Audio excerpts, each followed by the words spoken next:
आसक्ति को इंग्लिश में अटैचमेंट कहते हैं।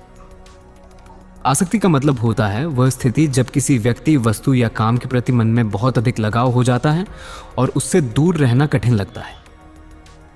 आइए इसे कुछ एग्जाम्पल द्वारा समझते हैं।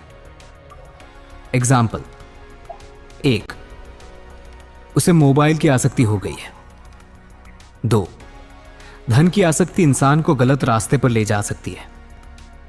3, बच्चे को खिलौनों से बहुत आसक्ति थी।